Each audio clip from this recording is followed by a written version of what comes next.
Welcome to Mangastorian's Berserk series. Today we're going to be covering chapter 329 to 331. And in our last video we watched as Guts and Shirke pushed through the belly of the beast as they made their way towards the sea god's heart. With the help of Isma and the other Marrows, they stunned the sea god long enough for Guts to deal the final blow to the heart and stop the sea god's advance. But just when everyone thought Guts was trapped inside of the sea god's sinking body, Guts saw the mysterious figure that he saw before, showing him the way out.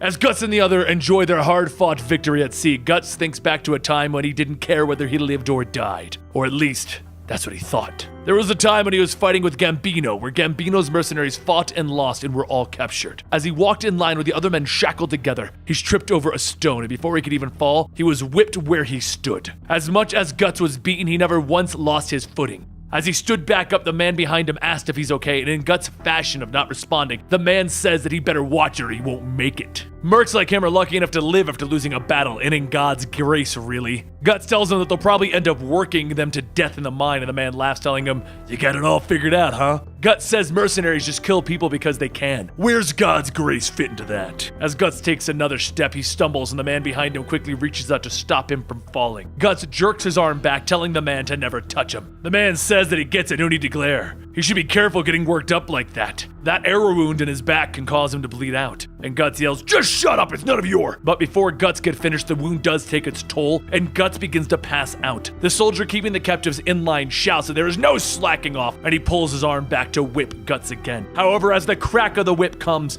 the man speaking with Guts steps in front of it, taking the hit for him. The man looks back, asking what kind of a soldier beats a child. He may be a kid, but he'll be a fine laborer if you don't kill him before then. As the man starts to help Guts up, he asks what the hell is he doing, and the man says, "Try not to put up a fight. You don't want to die here, do you?" And a short while later, as the mercenaries continue their walk, Guts hangs on to the man, stating that there's one thing that he should know. He's not for sale. The man begins laughing, asking him, "Is that so? To be a sellsword so young, why is that?" Guts doesn't answer, and the man laughs, telling him, "I'm sorry, I didn't mean to pry. I'm sure you can sulk like a wounded mercenary, that's for sure." The man then looks back to see a white hawk and says that maybe, someday, somewhere, if they follow his example, or rather, their example, they might find brothers in arms to give them a meaning. That is if they live long enough. But shortly before the captives reach the castle, Guts hears a click and the man tells him that should do it. He looks at the lock and sees the man had just picked it, asking him why. The man says that once they're inside of the castle walls, escaping is going to be just that much more difficult. If he wants out, now's the time. The men on the horses in full armor won't be able to follow him down the cliff. Guts tells the man that they should take their time and escape together. The man says sorry, but he can't reach his own lock like this.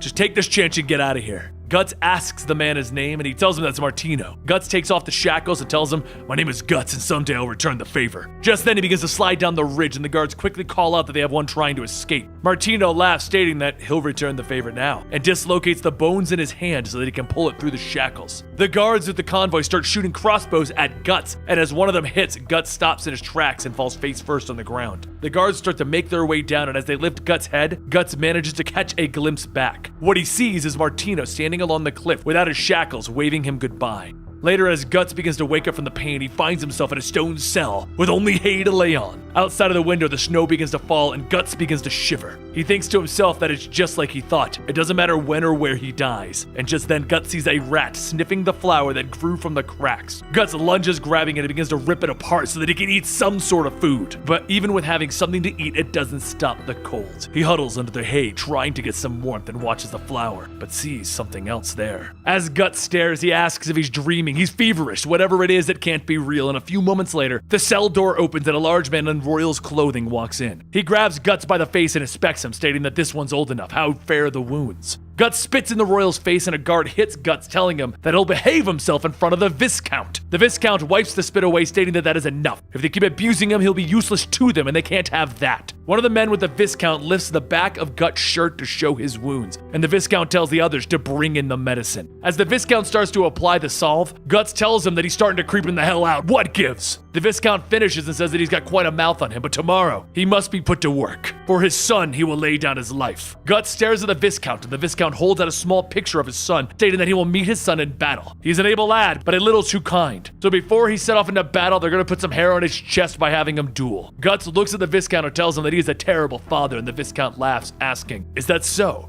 Well, since you want to be so feisty, no food for you. Just focus on healing." As the cell door slams, Guts crawls under the hay to try and stay warm, and as he looks at the flower, he starts to see a hallucination again. The little fairy tiptoes over to try and make no sound, and as she gets close, she picks up a straw of hay. She starts to wiggle it close to Guts' nose, and after a few moments, he lets out a loud sneeze. The little fairy runs back behind the flower, and Guts tells her that there's no need to be scared. She doesn't have to worry, he won't pick the flower. It looks like they'll be staying together for a while, so they may as well be friends. The fairy starts to walk up, asking, "Won't pick? Friends? Human? Become friends?" And Guts tells her, "Sure, it'll help pass the time." The little fairy says, "Chitch's name is Chitch. Chitch the flower spirit. That's what the rats call me, and so it's Chitch." Guts tells her that his name is Guts. "It's good to meet you, Miss Hallucination." Chitch says that she's not a hallucination. Chitch is Chitch. Human Guts saved her by eating the rat. If the rat would have eaten the flower, then Chitch would be gone. And for saving her, just tell her what she can do to thank Human Guts. Guts asks if she could get the keys, and Chitch tells him that she can't do that. She can't stray too far from the flower.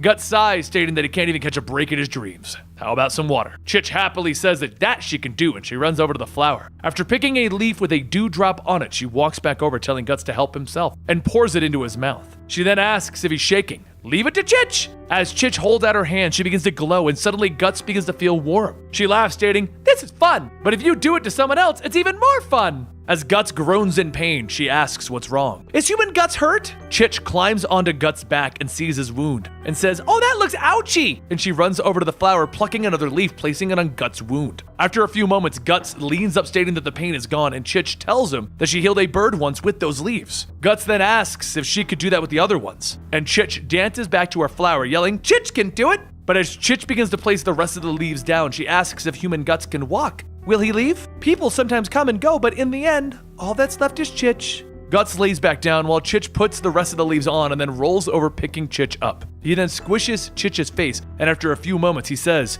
that he saw flowers like her outside the castle. If he can move, he'll take her flower with him over to the others. And Chitch yells, "Really? Then Chitch will take care of all of Human Guts' wounds." She begins to pull the rest of the leaves off of the flower, telling Guts that he needs to sleep now so that he can heal. Guts begins to yawn as he falls back to sleep, and as he wakes back up, he feels his fever fading. He reaches down, pulling the leaves off of his back, and he looks around asking, "Where did Chitch go?" He looks down over at Chitch's flower, and he sees that it's beginning to die from having all of its leaves plucked. He reaches down to the flower, stating that she just healed him without even thinking of the consequences. And then he begins calling out, asking where is Chitch? But just then, the lock on the door begins to come off, and a guard yells to Guts that the Viscount has summoned him. He quickly grabs the flower, putting it into his pocket, and then the guards open the door and start to drag him out. One of the guards unlocks Guts' cuffs, and another tosses the bag onto him. The guards then tell him that the armor here has been confiscated. Put it on and head to the doors. He begins to put the armor on, and he steps out into the prison doorway, and he sees the Viscount's son in a full set of armor, and the guards surrounding him. The Viscount calls to his son, telling him to make him proud, handle him like he would a wild boar. And the Viscount's son begins to swing his mace wildly. A man tells Guts that the young master will get a little violent. He's been that way since he was a child, always bashing in the heads of livestock and the like, even went as far as to kidnap children and remove their brains. Just make sure to show them a good death. As the man hands Guts his sword, Guts looks at it and says the blade has been dulled. He isn't even going to be able to cut open a melon with this. He pulls down his visor and begins to walk forward, and just before Guts can get his footing, the Viscount's son swings down on him. He blocks the attack, and even after recovering from his wounds, he finds he's still a little weak. The Viscount's son continues to swing at Guts, forcing him back into a corner, and with one final hit, knocks Guts to the ground. The crowds begin to cheer, and Guts begins to get back up, and he touches Chitch's flower that he placed in his scarf. The Viscount's son charges back to end the fight, and Guts jumps behind him, striking the back of his helmet. The hit bounces off, and Guts tries to attack the joints of the armor. He presses into the hilt, and the tip of the sword breaks off, and Guts jumps back, trying to come up with a plan. He has a dull sword, and he's only able to fight with half of his strength. There must be something that he can do. And then he remembers something that Gambino told him. When fighting someone wearing heavy armor, they have to find new ways to use their sword. The Viscount's son lunges again, but this time Guts spins around behind him, throwing his weight, knocking the Viscount's son over.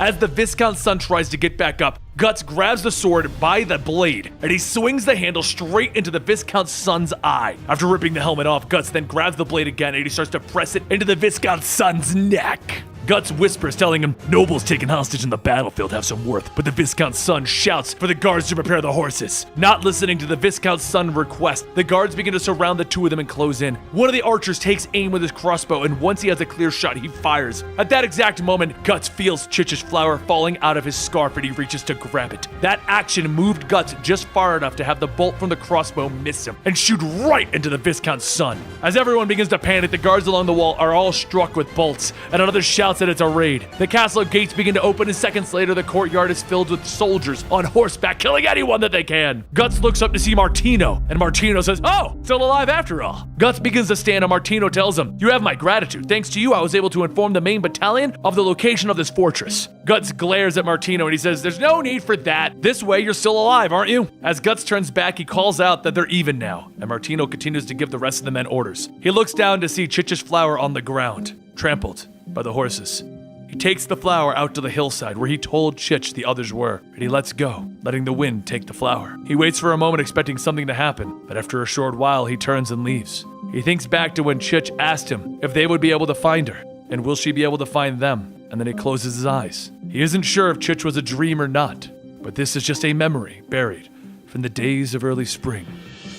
And that concludes Berserk. So what do you think? Do you think Chich is a dream? Do you think it was just something that Guts thought up because he needed to heal? Or do you think it was a fairy that sacrificed himself for Guts? Let me know in the comments down below, and don't forget to subscribe to get your Berserk next week.